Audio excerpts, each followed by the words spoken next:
Ils ont décidé de ne rien lâcher et pour ça, ils ont transformé l'école en terrain de camping.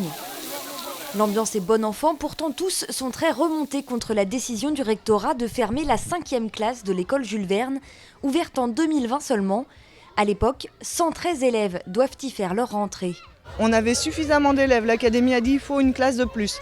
Tout le monde se mobilise, on fait des marches parce que quand même il y a des subventions mais c'est du boulot derrière. Et l'année même où les travaux sont finis, on nous dit non, en fait pour 3 élèves on ferme. Ça passe pas bien quoi. Et ça passe d'autant plus mal que des travaux d'envergure ont été réalisés pour accueillir cette 5e classe. Les travaux se sont terminés en février 2024 et en janvier, nous apprenions que nous étions pour la rentrée de 2024, une fermeture de la 5e classe. Alors vraiment, mettre 250 000 € d'argent public pour ne pas utiliser ce qui a été fait, je trouve ça vraiment dommage qu'on ne nous laisse pas au moins une année. Une année pour essayer d'attirer de nouvelles familles avec enfants. Car ici, professeurs des écoles et parents sont très inquiets pour la rentrée prochaine. Les 4 classes restantes devront forcément accueillir beaucoup trop d'élèves. Si on ne le fait pas maintenant, au mois de juillet, ça sera trop tard.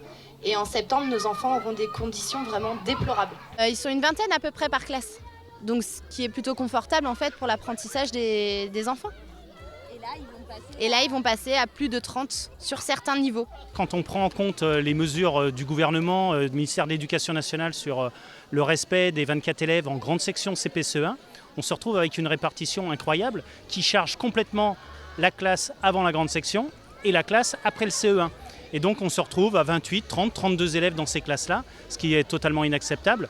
Élus et parents déplorent de n'avoir eu aucune réponse de la part de l'académie, qui devrait normalement statuer le 18 juin prochain sur le sort de la 5e classe. En attendant, tous sont prêts à continuer la mobilisation.